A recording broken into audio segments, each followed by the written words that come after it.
Oh, hey, good morning, good afternoon, everybody, depending on which part of this rapidly declining country that you're in. You're watching Rebel Roundup. I'm your host, Sheila Gunn, and I'm joined by my Thursday co-host, my friend, my colleague, someone I probably rely on a little bit too much here at work, Tamara Ugolini. Tamara, how's it going? Oh, good. Thanks, Sheila. We have I think you called it a packed pierogi the other day. I really liked Yes. that terminology. We have a packed pierogi of a schedule this afternoon, but isn't it always? There's just no shortage of happenings here in Canada and abroad. But before we get into it, how are you doing over there? I'm doing great, and we'll talk about it in a second. If you are from the firearms community in this country, big victory in Hmm. part of the broader battle to fight back against, well, Mark Carney's gun grab. Now it was Justin Trudeau's. As we fight to keep guns so deadly they have to be off the streets, um, in our own hands some 6 years later. Like, if we were a problem, you'd know about it. But we'll get to that in a second. We'll tell everybody what we're doing, how they can get involved in the show, and then we'll tell everybody the good news for once. You know, it feels like all we get is bad news, bad news, bad news. This is actually some good news out of the courts, but the fight isn't over yet. So if you are watching us on Rumble, that's an excellent free speech platform. If you want to support the work that we do here at Rebel News while also having your say, I think that's so important. Might I suggest you leave a Rumble rant? That's our paid chat over there. If it's over the $5 US cutoff, we're reading it on air. If it falls under that, we'll do our best, time permitting. And if you're a regular watcher of the show, you know we really do try to make the time for those chats that fall below that. If you're watching us on YouTube, where we remain remonetized every day, I'm stunned by that fact. The same rules apply, but their paid chat is called a super chat. And they also have an additional way that you can support us. So if you miss the live version of the show, but you want to support us anyway, you can leave a paid comment called a super thanks. So those are the rules. Let's get into the news. Let's talk about the thing I just Well, alluded. actually, Oh, sorry, go sorry, ahead. Sheila, it was a great segue, but I just wanted to say welcome to a couple premium Oh, members please, that I yes. see we have as of this morning or today. Sherry Park U4D, welcome to your partial premium membership. And then we also have a Susan Leoneca, I think 3973. Also got a Rebel News Plus membership. So thank you so much for your Oh, support great. and welcome aboard. Yeah, that's All fantastic. right, and And without that further ado, Yes, yes. Without further ado, let's talk about the news out of the courts in, I believe, Ottawa today. Our friends over at the Canadian Coalition for Firearms Rights just won leave to have the courts hear arguments to stop the gun grab. So I know this was a bit of a stressful thing for our friends Tracy Wilson and Rod Giltaca over at the CCFR, but they have been just fighting on all fronts Mark Carney's gun grab. So whether it's in social media, pointing out that Canada has a public safety crisis and it's got nothing to do with people like me, but the CCFR versus Canada has been approved to be heard. So this is the first step. Even getting the court to hear this case was a huge challenge, very expensive for our friends at the CCFR. So they've won this huge battle. The court has ruled that this is in the national interest for this case to be heard. And if the case is, well, we know the case is going to be heard. If they win this case, this could put the kibosh on the gun grab. And I mean, it's real difficult for the federal government to argue imminent public safety when we've had these guns in our hands for 6 years and we are clearly very much not the problem. So if this were an imminent public safety issue, we've had these guns for over half a decade now, and we are not causing the spike in violent crime in this country. And the Liberals probably have to look in the mirror there when it comes to their catch and release bail policies across the country. So, normally I don't do this sort of thing, but if you are so inclined, if you care about property rights, if you care about fair treatment under the law, if you care about not scapegoating the people who aren't doing anything wrong, and you have a little bit of money left in your pocket, this is an enormous proposition for the CCFR to take on all the resources of Mark Carney's Justice Department to fight on our behalf. If you have a little bit of money that you could throw their way, please consider a donation to our friends over at the CCFR and, buy their merch, whatever. All of it goes into the same pot where they're fighting for the federal government to turn away from this expensive and failed policy and turn towards the real criminals. So our friends at the CCFR are doing great work, and I'm just so proud of what they've been able to accomplish so far. And that's it.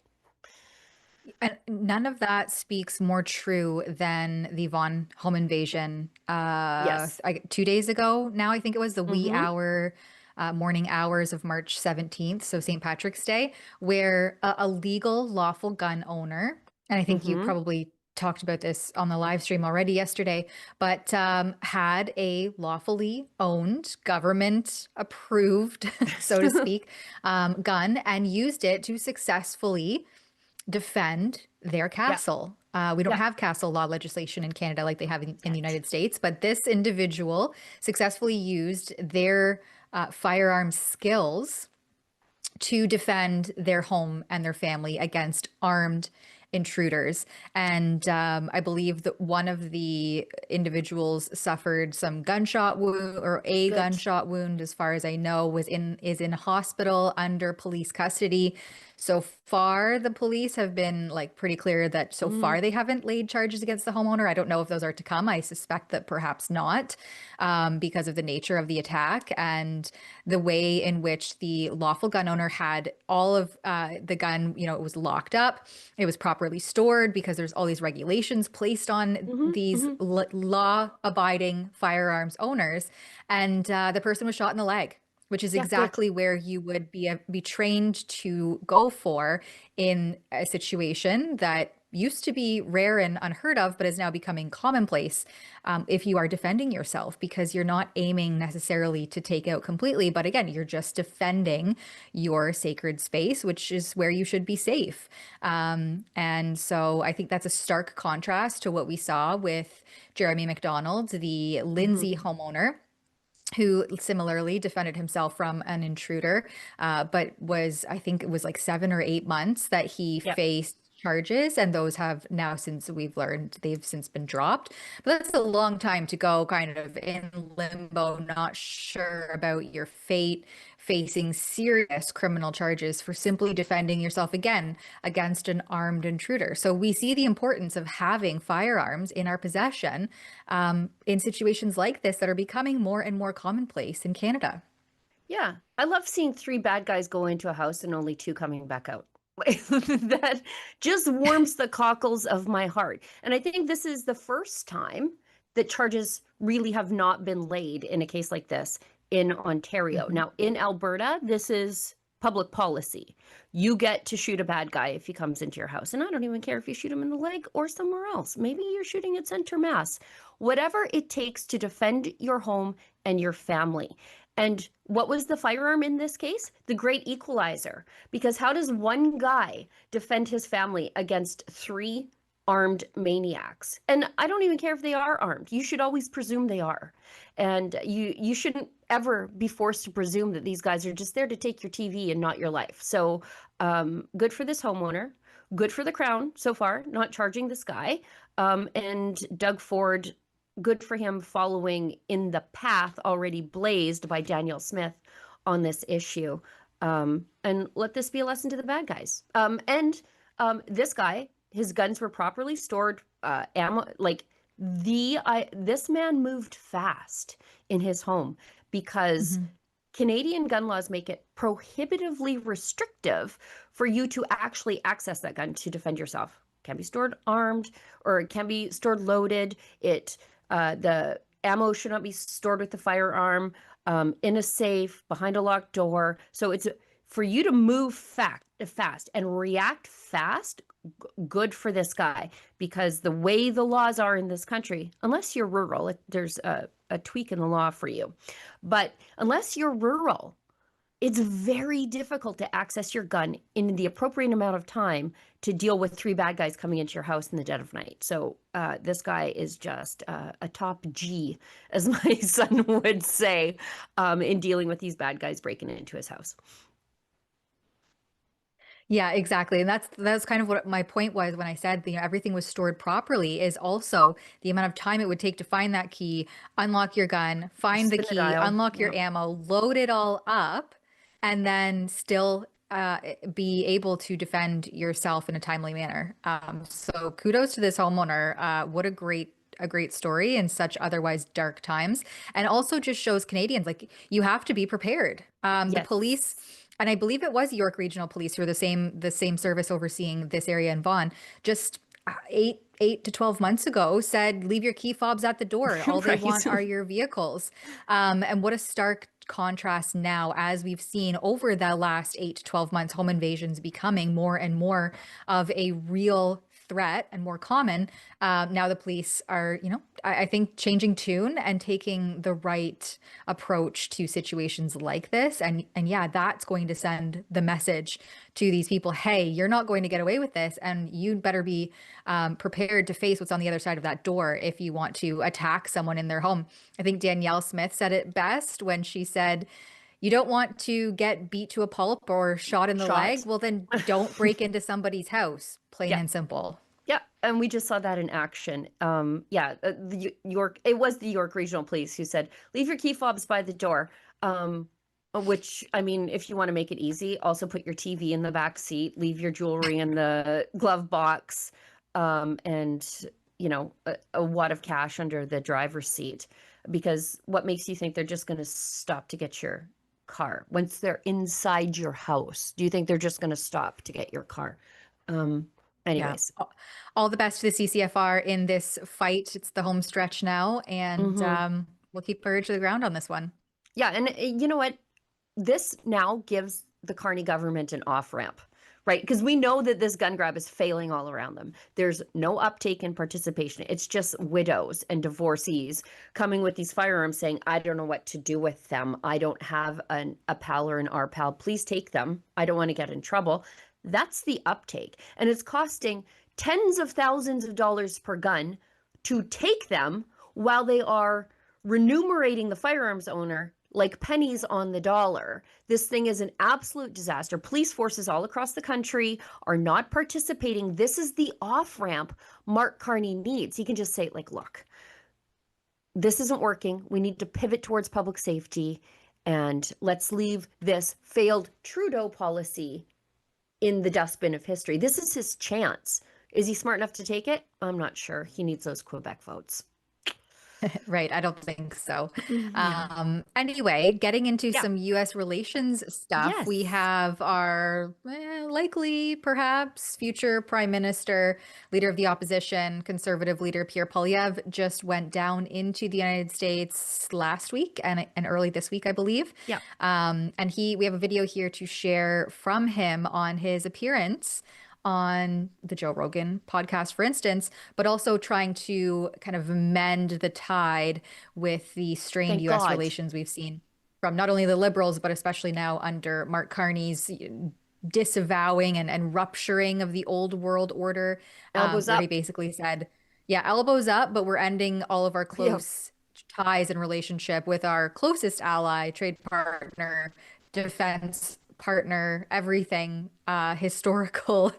partner, that's effectively over. He's done that multiple times on the world stage. And where's that got in Canada? Not very far. No. So it's nice to see this refreshing trip to the US that the Conservatives have been recently undertaking. I think Jamil Javani was one of the first to head down there Hmm. and try to build that rapport back up. So let's have a listen to what Pierre Poilievre had to say. It's great to be in the United States of America. I have been really enjoying the goodwill of Americans. Americans love Canada. That's the great news that I take away from this trip. Incredible goodwill on the south side of the border. They want trade with Canada. They want partnership with Canada. They want friendship with Canada, as we've done for well over 200 years now.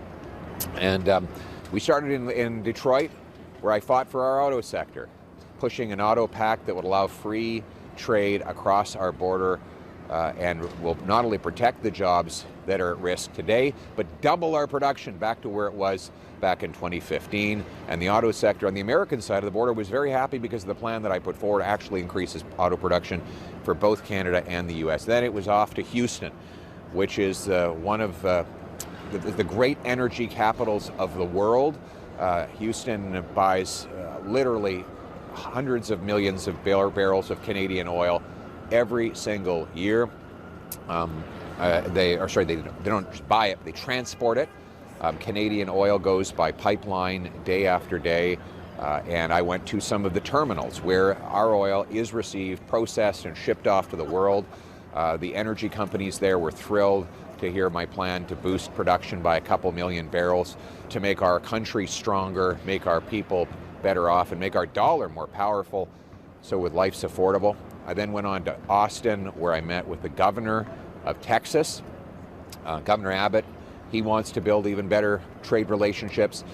Texas is one of the biggest export destinations for Canadian goods, and the Texas governor welcomed the idea of buying even more from Canada to support our economy. Then it was on to the Joe Rogan podcast, which is the biggest podcast in the world and the best place to sell Americans on the idea of tariff-free trade, to fight for our auto workers, our lumber workers, our... Oh. Did he freeze or did I freeze? I guess he froze. That's... Or yes. did it just cut off? Yep, we froze on the other end, and I'm always worried that I'm going to freeze too. So I'm worried it's me too. It's not me. I'm always worried it's me. So this builds on the back of, as you rightly pointed out, Jamil Javani's trip to talk to the Americans. Jamil Javani, as everybody knows, his good friend is the Vice President, J.D. Vance. But also, prior to that, Michelle Rempel-Garner, who is married to an American veteran, splits her time between here and Oklahoma. And she said, this is crazy. Like, what are we doing? We're fighting with them now? I'm so pleased that this is the path the Conservatives are taking. I think it is a little late, but I'm glad it's happening. And this is like, I see, and we've got a clip, CBC coming unglued because Poilievre went on Rogan. But where else are you going to talk to Americans except on the world's largest podcast, where all the Republicans are watching it? Why wouldn't, like, that's the place that you should go if you want to talk to them, not doing what Doug Ford goes and does, and that's going on MSNBC or CNN, which is just the background noise at an American airport. Nobody watches that. The president doesn't watch that. Go on the things the administration watches if you want to get your message to the Republican lawmakers. Well, and also, the left is always just so scared of everything. I mean, what's the harm? If you can hold your own and you can speak on issues from a balanced perspective, I don't see the problem in any of this. But anyway, maybe they'll be able to shed some light on why we should self-censor repeatedly. Well, we know that CBC has their list of only these these approved commenters are allowed on your show and nobody else. And so this is the CBC's attitude towards diverse voices and reflecting all of Canadiana. You get to talk to 24 people who keep saying the same things and shaking each other's hand and nodding along with each other to the point where they all actually even look like each other. That's what they consider diversity. No, if you believe that your ideas are good and right, you should be able to stress test them anywhere. And I think that's exactly what Pierre Poilievre did. I think what going on Rogan is an amazing thing. Mark Carney would never set foot on Rogan. Could you imagine? Could you imagine? It would probably be the most boring episode of Rogan that I've ever had the displeasure of watching. We alluded to CBC. JP Tasker, he disagrees with Poilievre's efforts to reach out to Americans and try to say, look, Mark Carney doesn't necessarily speak for all of us, and particularly a lot of other parts of the country are not so taken up into the elbows up cult as others. So let's watch. Oh my God, those Guy, glasses. this character, Joe Rogan, like Rachel points out, huge audience, massive reach, especially among young men in particular. But there's a lot of controversial things that have gone down on that show, right? We can remember some of the misinformation that was spread during the pandemic, a lot of talk about vaccines and some skepticism reflected on that program quite often. He's kind of led a campaign against anti-wokeness, you know, a lot of talk about political correctness, some of the stuff that might not necessarily be all good things. Super popular in this country with a large segment of the voting population. They are super popular. What do you make of this decision? I mean, it's a huge gamble, right? I mean, it could be potentially very beneficial to Poilievre, maybe give him a little bit of a boost when he's been down, but you know, he's being associated with someone who is probably out of step with a lot of Canadian voters. Stop, JP Tasker. I already like Joe Rogan. You don't have to sell him on me. I already like him because he doesn't like wokeness. He has vaccine skepticism. He's open-minded. He'll talk to people from all over the place. Stop it. I already like him. Like, what are you doing? I watched and we've come to learn. Yeah, go ahead. And sorry, I think there's a bit of a delay there, but I was going to highlight the misinformation. You know, they're always so heavily concerned with the idea that someone might be espousing misinformation when the government during the COVID era was the largest source of misinformation that anyone received. And so how better to test your, trust the science ideology than questioning it, having to ascertain it. If you can't do that, then it's just dogma and ideology. There's no science or evidence behind anything. So this misinformation stuff, it just, every time I hear someone saying, oh, they were the spreaders of misinformation, I'm like, you know what? I think I should actually go listen to that person because they probably questioned the misinformation the government was putting out. Yeah, safe and effective. Except for all the vaccine injuries and the fact that you still got COVID. Safe and effective. And, saying, well, only young people watch it. Yeah, young people have to pay the price for the boomers' voting habits. And again, I have to do this every time I bring up a boomer. If you voted for Poilievre, I'm not talking about you. But we all know that there's a stereotype about Laurentian boomers, and that stereotype is a stereotype because it is true. Their voting habits are polled and tested, and we know that there is something wrong with the boomer ladies in particular, why they keep voting Liberal in spite of their grandchildren, which I can't understand. One of the reasons I fight so hard for the problems in this country right now is because I want to make sure that when my grandchildren look at me and say, this place sucks, I can say, look, I tried. Like I at least tried. Maybe I didn't change much, but I at least tried. These grandmas bought their house for a penny whistle and a moon pie, a song and a dance in 1977. Now it's worth $2 million. And they're like, I'm fine. While their grandkids are looking at the fact that they're just going to have roommates until they retire. Like I don't get it. I don't get it. Yeah, it's your radicalized grandma from the curling club. Send them help. Send them help. Meanwhile, so Pierre Poilievre's down there trying to mend that relationship. Prime Minister Mark Carney at the same time as where was he? Setting off into the United Kingdom, of course, during his bilateral visit, meeting with Keir Starmer. But just today we have Trump official, the U.S. Trade Representative Jamieson Greer, coming out and saying that the U.S.-Canada trade talks are lagging. We're like last ones falling far behind the Mexico negotiations because, as many of you know, it's CUSMA, or I like to call it USMCA. I just think it sounds better. But that trade agreement is up for negotiation, and it should be pretty much nearing the end of its draft or just finalizing things. But Canada is just lagging and I would say mostly absent from that conversation. And it's so ironic because that was Carney's whole campaign was, being tough on trade, tough on these tariffs. He's going to be this stand-up economy saving big central banker guy coming in to save everything, and Canada's been shafted all the way down. Yeah, he's out there trying to make trade deals with China and Luxembourg and other places that are largely insignificant in Canada's, GDP,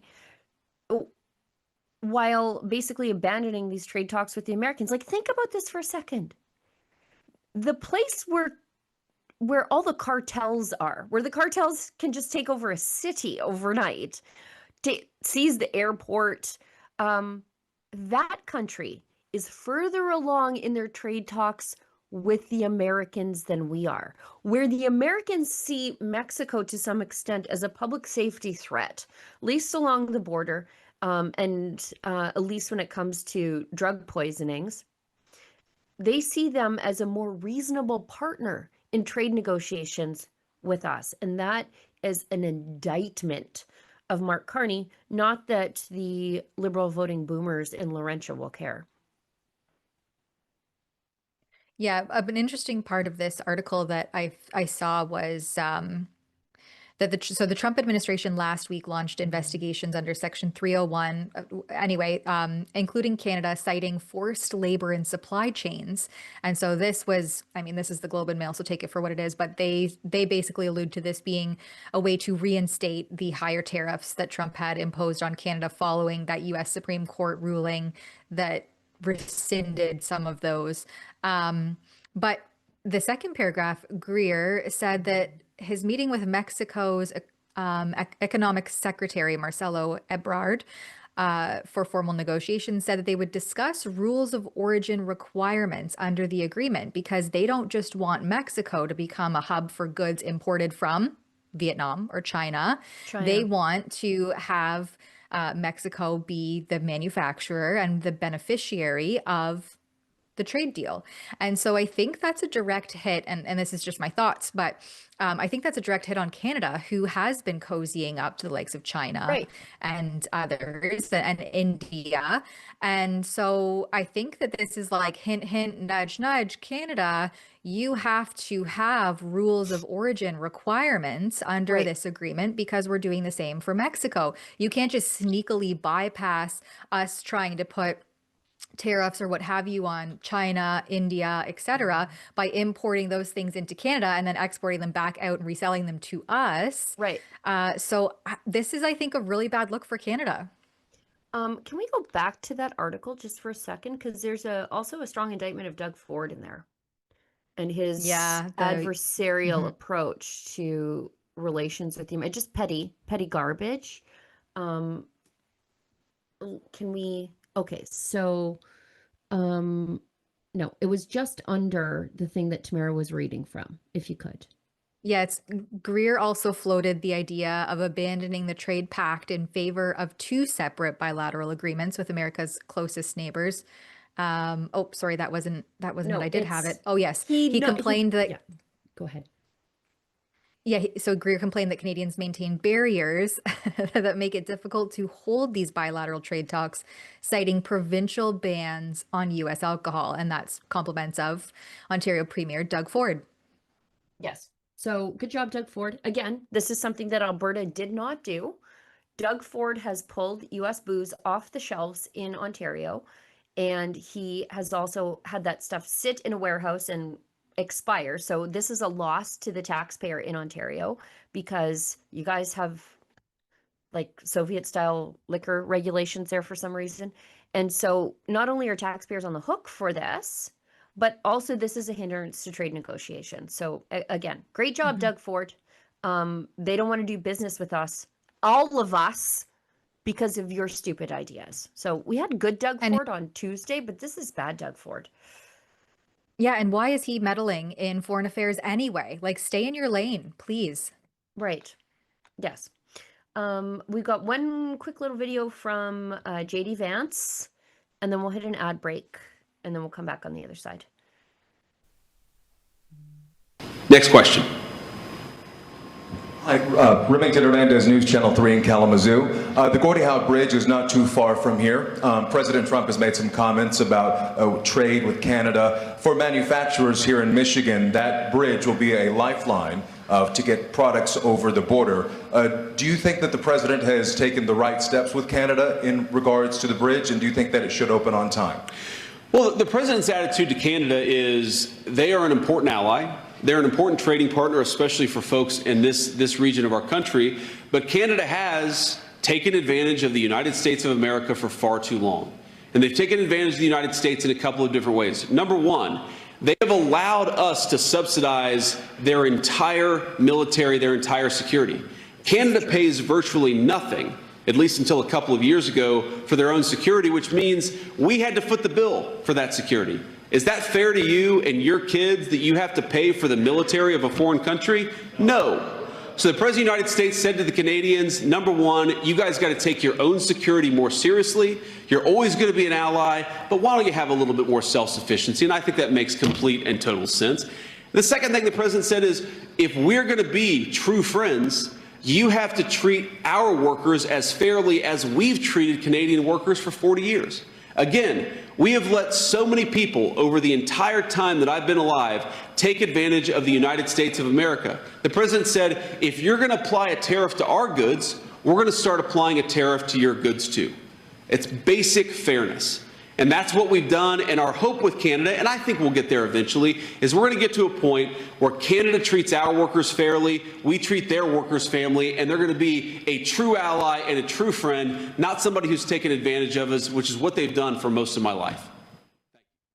He's not wrong about the military. Ours is decrepit and falling apart. And again, this is not criticism of the people in our military. I can't even believe people still sign up for it at the state that it's in, unless you're looking for tampons in the men's room. Our military is completely neglected. We offer our veterans medical assistance in dying instead of help. It's pathetic. And the reason no one has ever taken us over, attacked us, or anything is because we have the might of Pete Hegseth and the boys just on the other side of the border. And instead of being appreciative of that, maybe even deciding to pull our own weight, rebuild what we have, instead we just keep sending money to Ukraine, or in some sort of weird social justice foreign aid effort all over the world, when that money should stay at home, at least so that we are able to respond to emergencies. Because like defending the homeland is, I don't think, a possibility in the very near future, but I don't think we can properly even equip the people that we have serving the military.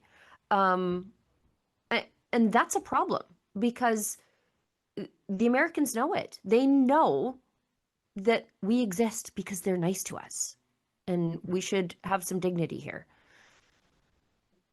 And I think they see the massive security threat that Canada poses with these nonsense and woke policies, whether it be open borders, unfettered immigration, diversity, equity, inclusion, infiltrating every government department possible.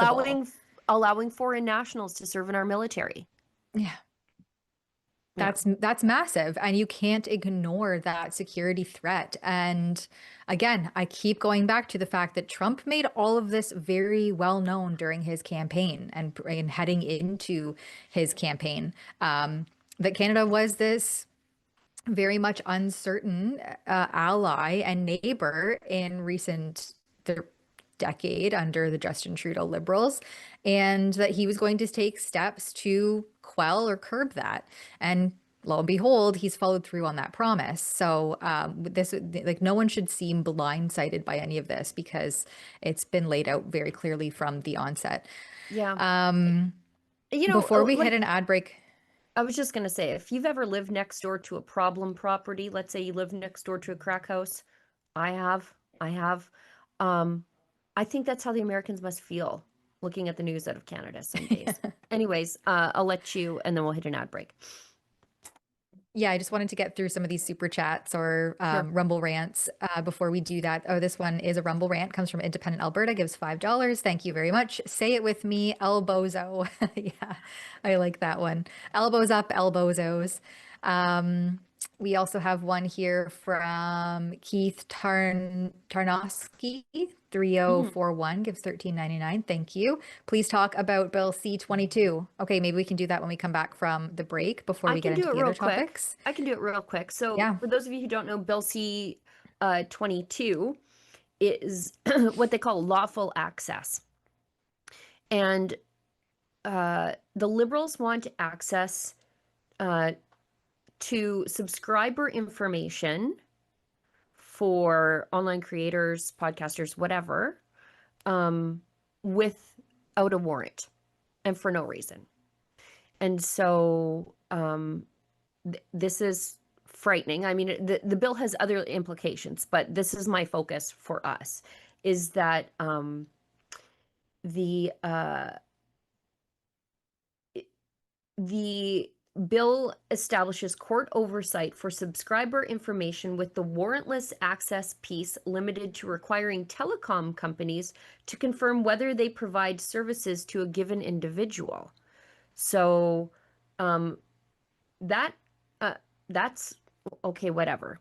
But there's a trade-off, namely that the evidentiary standard needs to be obtained in order to access subscriber information. That's going to be lowered or almost non-existent. So this is worrying, because maybe they want access to your cell phone, and maybe now they don't need a warrant. So this isn't great. This is a huge intrusion into people's privacy. This could affect, like, smaller podcasters if you have subscriber information, and the police don't need a reason if this bill advances the way it is.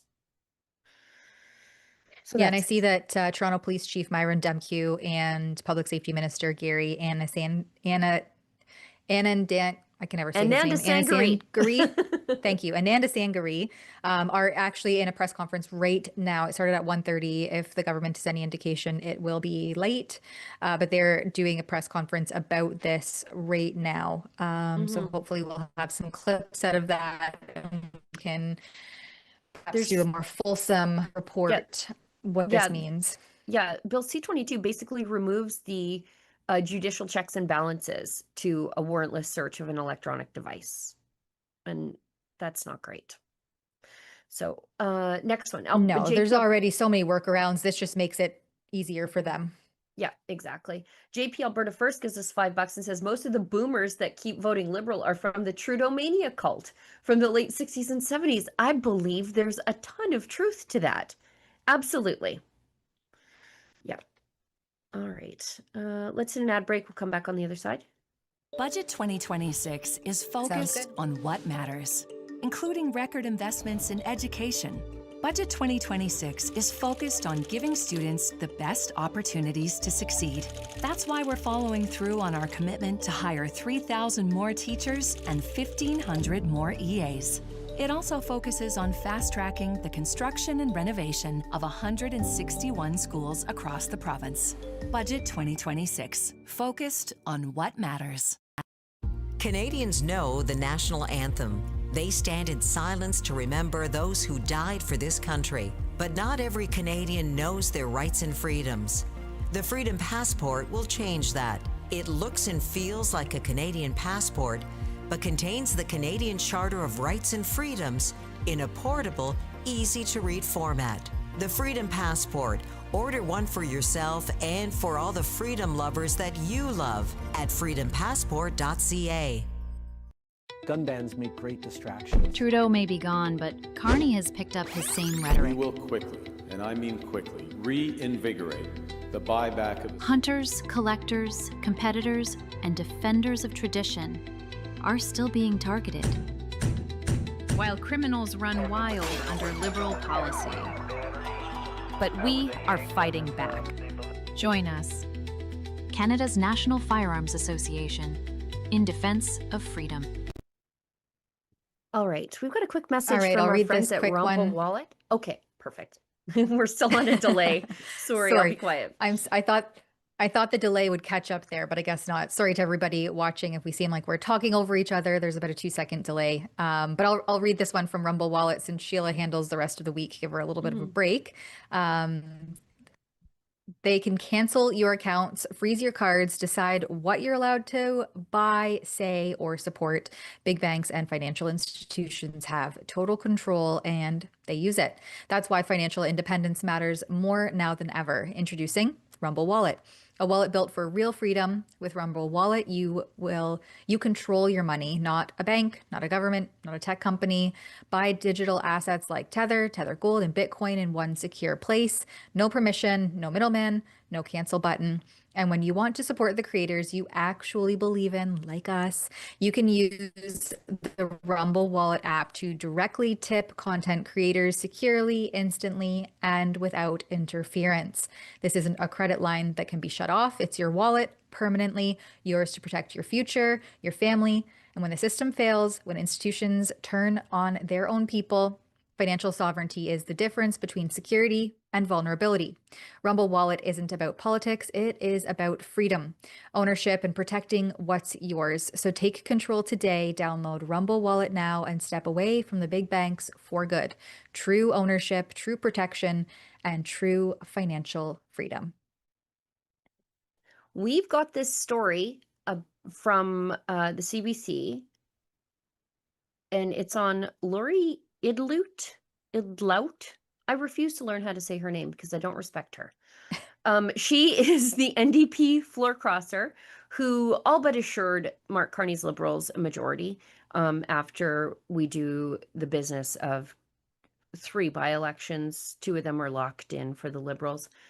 She charged business expenses for an art gallery that she owns to her House of Commons expense account. Now, this is already after she crossed the floor, after the Liberals dumped $1 gajillion into her riding. You could basically house everybody in all of Nunavut a couple of times over for their housing announcement there. And after she was a sole-sourced contractor for the federal government while working as a sitting MP, now she said she did it in error. That's a hell of an error, to submit your business expenses to your House of Commons account. This is not like texting the wrong person. You know, like I go to text Tamara and I accidentally text David because that's how the conversations show up in my phone. This is like looking at the receipt and filing it in the accounting software to the federal government as opposed to your QuickBooks for your business. She said, okay, so these are the details. She's the sole proprietor of the gallery Carvings Nunavut, which sells Inuit-made carvings and artwork. Publicly available expenditure reports show that on 4 occasions, this is not like a one of, she just got caught doing this. Someone should call the cops, actually. On 4 occasions in 2025, Idlout expensed items to the House of Commons purchased from the business she owns. So she was, oh my God, this just looks like money laundering. So she's using her House of Commons expense account to buy things from her own business. And then what? Just, I guess she gave them as gifts, maybe, so that she benefited from the gifts that she gave. Wow. The total value of purchases sorry, I'll be quiet. Go ahead. Yeah. No, that's, I was going to throw to that because it sounds like she wanted to just use her own recruited artwork as her capacity as an MP. So it says, yeah, the total value of purchases was $1,756 and $150 were made in January. Anyway, they break down what the expenses were, and all of them were listed as gifts given as a matter of protocol. And Ilaut wrote that they were for Indigenous artwork used in her capacity as an MP. What does that even mean? Like, she hung them in her office, I guess? I don't know. Michael Barrett, who's just an absolute war machine at committee, he's going up one side of her and down the other on this. He said, "Who did she give these gifts to?" Yeah, I'd love to know. Right at the time of a federal election where she won her district by a couple of dozen votes. MPs are not allowed to further their private interests in any way while performing their public duties. In the United States, this is a criminal charge where you will go to jail. In Canada, if she gets in trouble, it's going to be maybe a $100, maybe a $300 fine, as was the case with Justin Trudeau when he took a free trip to a billionaire's island that was getting money from the federal government for his foundation. This is just what business is in Canada. If you are in the federal government, you just find new and creative ways to enrich yourself, even after you take a huge salary for doing, sometimes, in the case of some MPs, not all MPs, absolutely next to nothing. The grift just never stops with this woman. Well, and I wonder how much she's making as a sole proprietor of the gallery itself as well. Like, she also has an additional income that she's generating as the owner of this art gallery. So not only is she getting a decent taxpayer-funded MP salary, but she's also obviously profiting from the gallery itself. And this is huge conflicts of interest happening here. And Barrett calls her out at the end of this. Speaks to very, very poor judgment. I mean, you don't say. But remember that MP, what was her name, who resigned over a $16 glass of orange juice? Bev Oda. And Bev was cool. Bev, if you Google pictures of Bev Oda, she was a little Japanese lady, conservative MP. She's always outside ripping darts, taking smoke breaks from the House of Commons. So she's kind of cool. But she drank a $16 orange juice. I think it was from a hotel mini bar. That was your first mistake. Everything there is like 500% over. There's Bev Oda. Like, come on. They took her from us, and that makes me sad. Bev Oda drank a mini bar orange juice, and you know what happened to Bev Oda? Conservatives couldn't abide it. It was a scandal because we were like, Bev, come on. We're the party of fiscal accountability and making sure that we don't take advantage of the taxpayer. And so her career was ruined, as cool as she was, over a $16 orange juice, because we couldn't handle it. But the Liberals, they have zero principles on this. So they're like, yeah, of course, this is just what she does. This is just what she does. It's just par for the course when you're a Liberal/NDP shapeshifter. Yeah.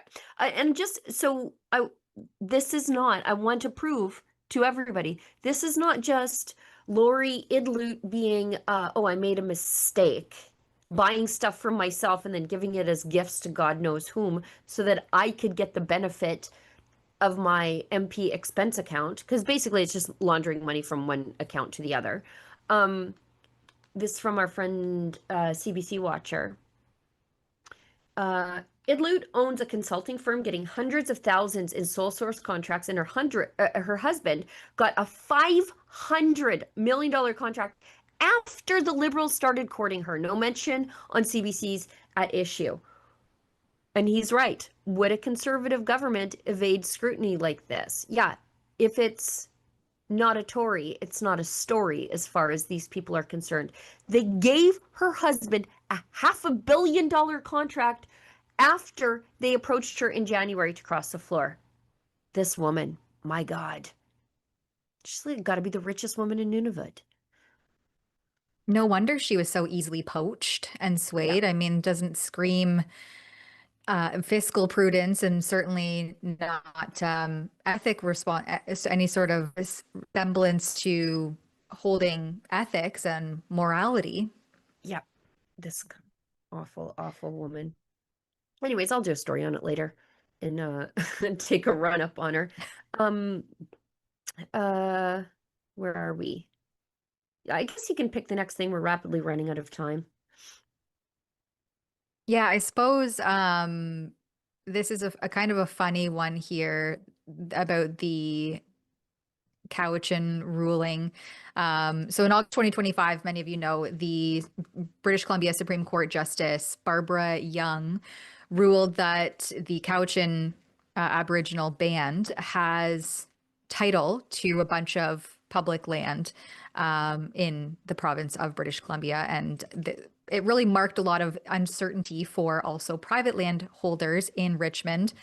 And something that I think is really not talked about a lot with this case is the other band, the Musqueam tribe, also have claim to some of that land, and they're very upset about all of this. But Barbara Young ruled basically that they're entitled to some of this land, and especially the fishing rights to some of the ocean off of that land. Yeah, and the waterways. All the the waterways, thank you. Yeah. And but she reserved her decision like to give everyone time to figure it out, because this has massive sweeping implications, and a lot of people, I guess, didn't realize that. So this article here comes from also the Globe and Mail that says, months after the British Columbia Supreme Court's landmark ruling on Aboriginal title, the appeals process remains on hold. And yeah, I think that's because her decision was reserved for 18 months, if I remember correctly, to give everyone time to figure out how this will actually be implemented and how it will unfold. And until you have that information, or you work out those that fine print, how do you even appeal something like this? Because literally it's unprecedented. No one knows how this will tangibly look. Right. And in the meantime, everyone's lives are on hold. People can't get mortgages. No property has been bought or sold where that original land ruling was made. Because how can you? Who are you selling it to? How does the property transfer from one person to another? How do you get a mortgage on that? How does the title work? What is the property even worth if you can't sell it to somebody? Your property's only worth something if you're able to sell it, right? None of that is happening while this is all on hold. And last week on my paywalled show, The Gunn Show, I was talking to Michelle Sterling, who you may know her from Friends of Science, but she's also an independent researcher on these matters. And the documents cited by that judge, many of them are lost to the hands of time. They don't even exist. So they're relying on descriptions of those original documents from someone else. It's like playing the telephone game. Everybody knows, like you whisper something in someone's ear and then it goes through 30 kids and it's totally different by the end. That's the kind of documentation this judge is relying on to now throw everybody's property values and property rights into complete mayhem. Yeah, and it's even upset other tribes and other indigenous groups and pitted them just against each other, which, I mean, if you want to go back in history, that was likely the case, and on this very land, dating back to the time when the Cowichan band is trying to assert their claim from, like dating back to the 1870s. So right. the Cowichan, the Swanesin, I probably mispronounced that. Tsawwassen. Thank you. And the Musqueam, they're now all battling once again because of this ruling that has sweeping implications for not only public, private, but also these other bands' title and rights to access this land and fish on it and do other things. I think Justice Barbara Young really left everyone a cliffhanger here and made this sweeping ruling without tangibly factoring in how it will look implemented on the ground. And I don't know, does she just get to ride off into the sunset then? Like what happens after 18 months when no one's figured any of this out? I'm not sure of, but I would be certainly withholding my property taxes until it gets sorted out. And what happens in the meantime, and what happens after 18 months? Everyone's in limbo. Right. Like, what happens if you die and you want to will your property to your kids? What happened? Like, this is just a big mess. And I'm so glad you continue to use the judge's name, because a lot of these judges don't like being identified as a problem or having problematic decisions. They like to be kept in polite company, and we should all know their names. Like in the United States, you know all the bad judges. all the Democrat judges, the Republican judges. In Canada, they're just sort of there making decisions. And I think it's time for that to change a little bit. I have a cringe. We must talk about it. But before we do, yes, I want to show this clip from Danielle Smith. So yesterday, big announcement. It was leaked early, but I, unlike some of my peers in the media landscape, abided by the media embargo because I don't want to be removed from the government press release list. And yesterday in Alberta, we basically banned Track 2 MAID. So you cannot get euthanasia in this province unless your death is imminent, as in within the next 12 months. We are banning the irremediable suffering track. And that track is the one that leads to, well, I just can't get medical care, so I'll just die. It eliminates the potential for including children in that, or people who are homeless, or people who just have chronic illnesses, which has been the case.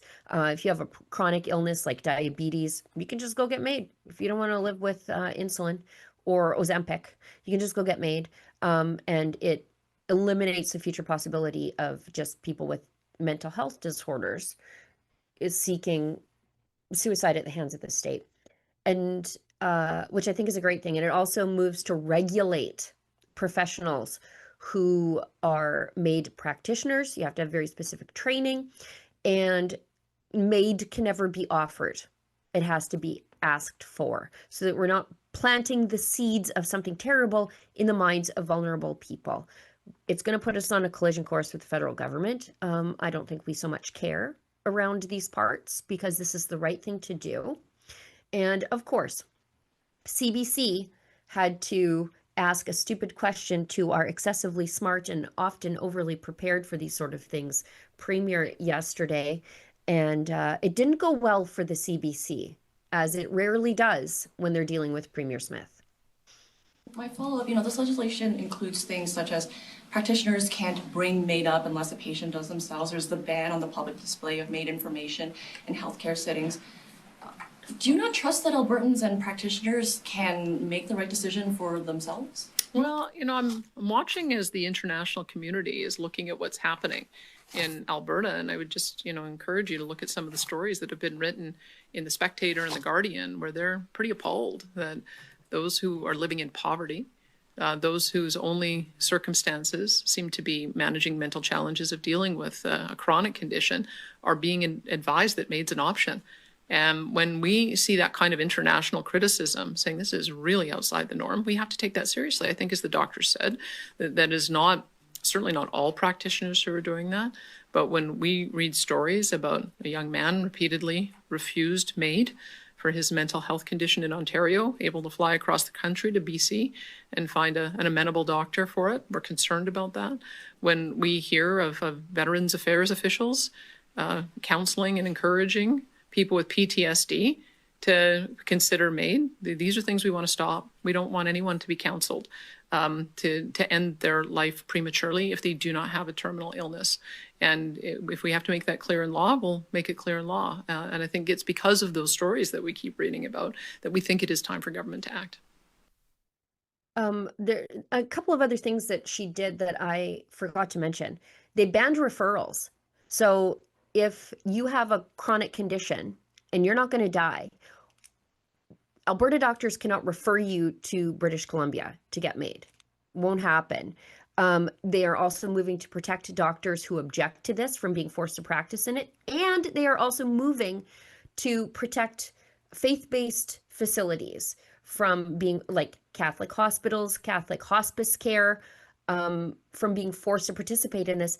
Going one step further, not only can they not force your facility to participate in this, as was the case with the Delta Hospice Society in British Columbia, a privately run, fundraised from the Catholic community hospice society. They were forced to provide MAID, and when they didn't, the state just came and took the facility from them. St. Paul's Hospital in British Columbia, Catholic-run hospital, they made that hospital build a corridor to a death chamber. So it was technically outside of the facility, but this death corridor was there for the patients to go into like the extermination facility. That won't happen in Alberta either, because they are also creating a bubble around Catholic and other faith-based facilities where no MAID facility can be, I think it's within 150 meters, which eliminates forcing these facilities to have an attached death chamber for our old, our inconvenient, and our sad. So I imagine the Liberals are going to challenge us on this, but we are a place that doesn't exterminate our inconvenient people, and I'm really proud of our Premier for pushing back on that ghoul from the CBC yesterday. Yep, she's always good at that.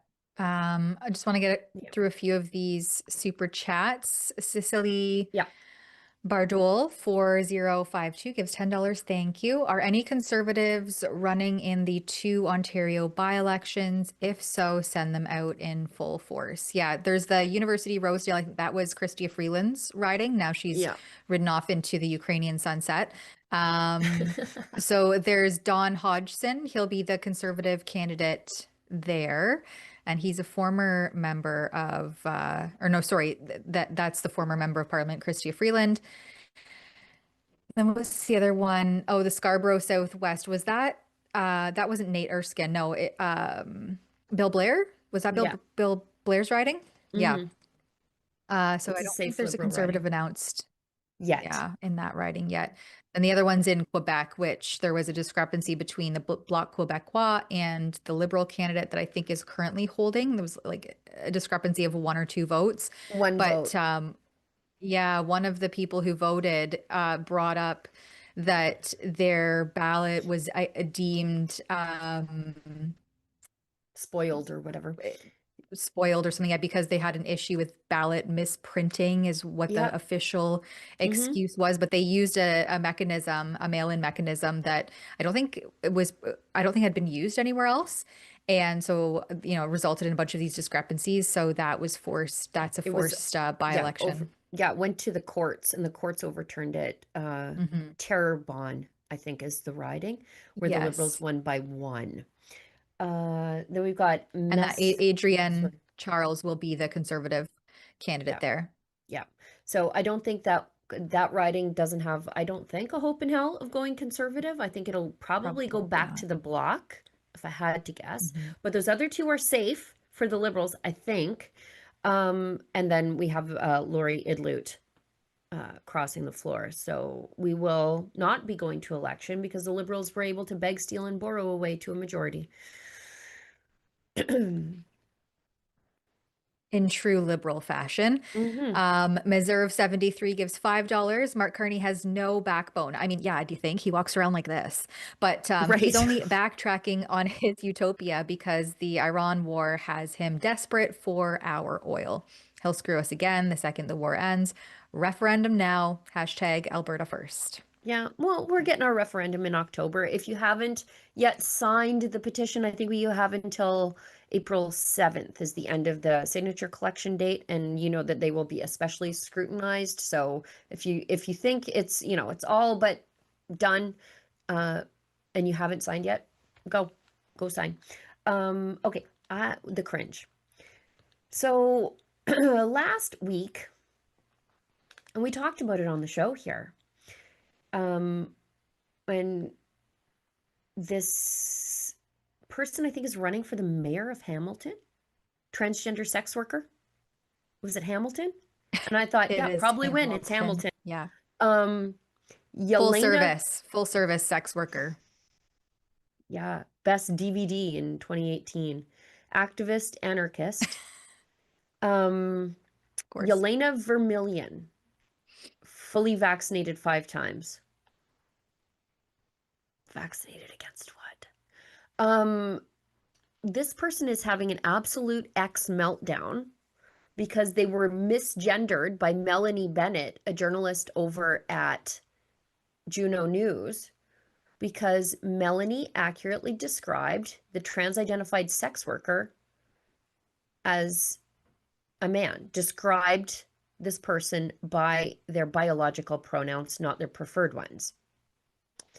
And anyway, yesterday, this person got onto X and is now shopping for a lawyer to sue Juno News and like tagging everybody under the sun, including the Independent Press Gallery. Excusez-moi, do you think that we're going to side against Juno News for publishing something that was accurate? Do you know what the Independent Press Gallery does around here? We don't believe in coerced speech. And I say this as the president of the Independent Press Gallery. So these comments are gold. Just scrolling through them and just laughing. Oh my goodness. Like paging Rachel Gilmore, please come to my sad, pathetic defense. Help. Yeah.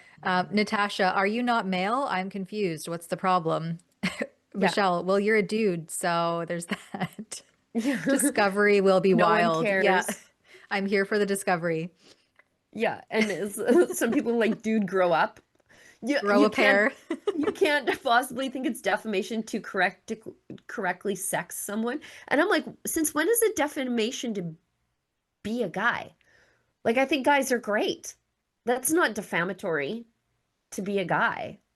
Anyway, don't tag the IPG. We don't care.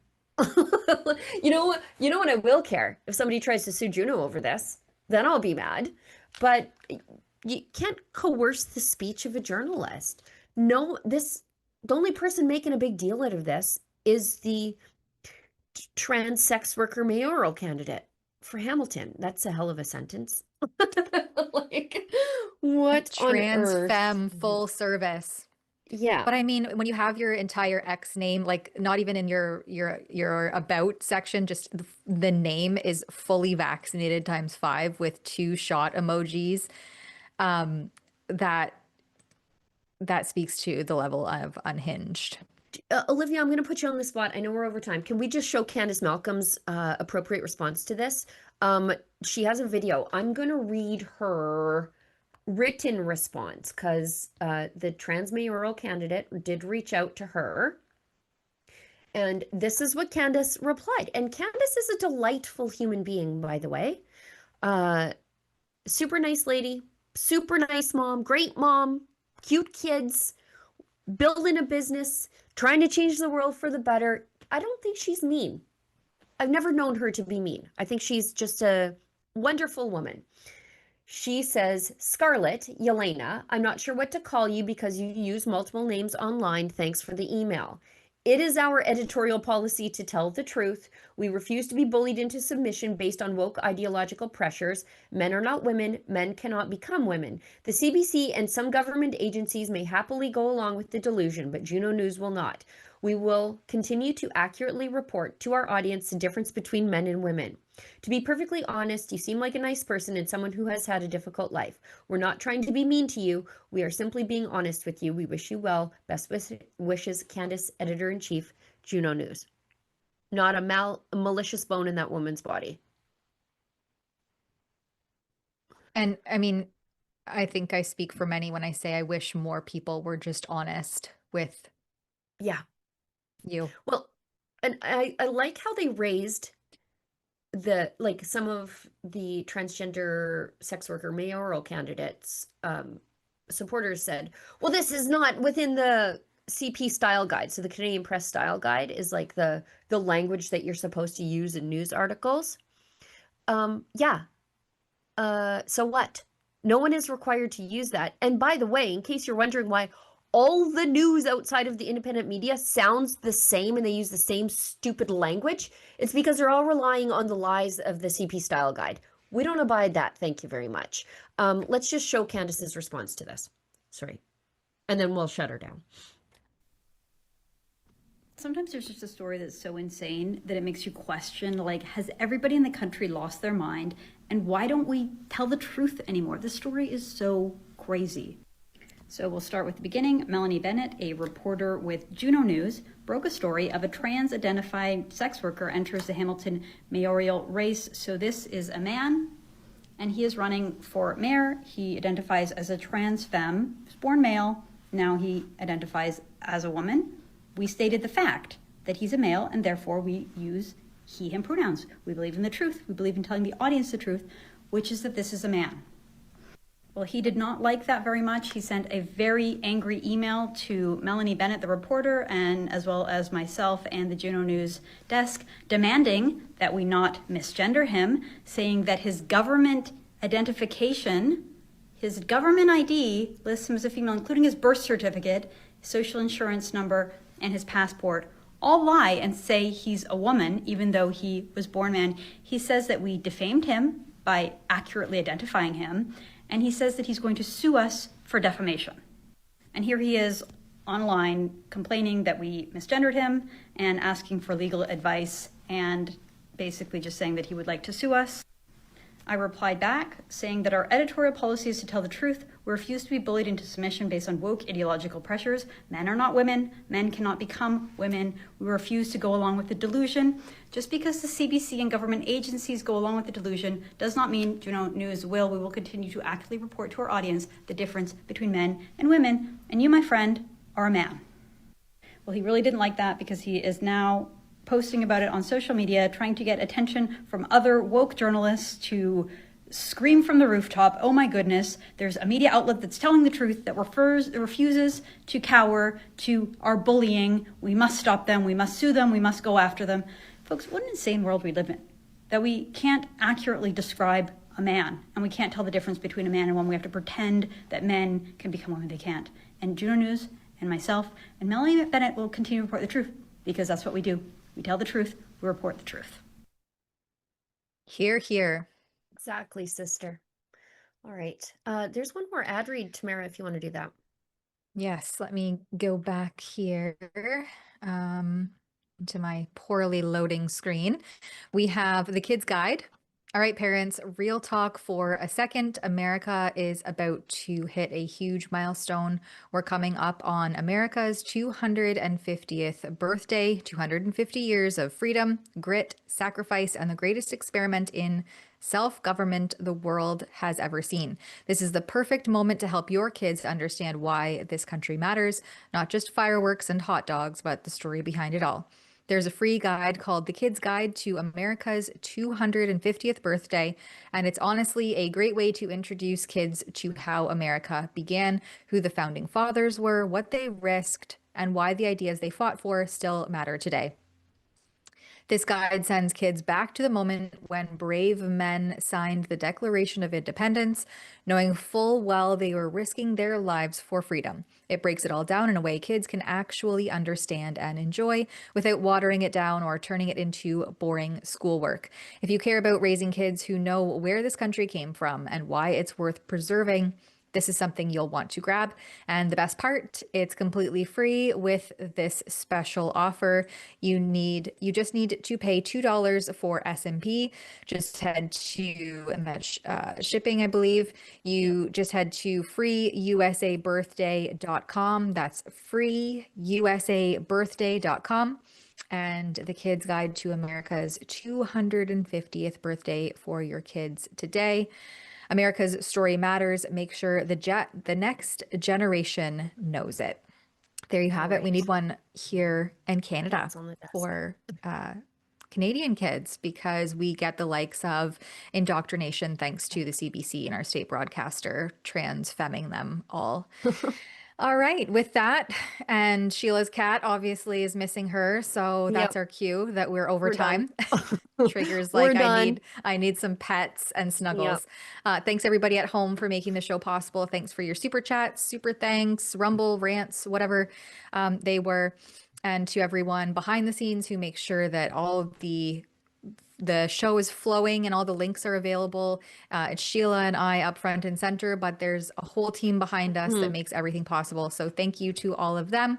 And then we'll have a team of Rebels back tomorrow for the last weekday show of this week from 1 to 2 p.m. Eastern. And so make sure that you come back for more then. Until that time, stay sane and question everything. Rebel News loves our cruises. We came up with the idea because we take no government money, so we needed a fundraiser, and it was a great way to do it. But they become a really well-loved part of what Rebel News does each year. Some people come on the cruise every year. We bring aboard your favorite rebels like Sheila Gunn Reid and David Menzies and Alexa Lavoie. And we also bring friends of Rebel News like Tamara. Well, have I got some news for you? Rebel News and our friends at Juno News are teaming up for a super cruise this year. The first time our two companies have worked together on something like this.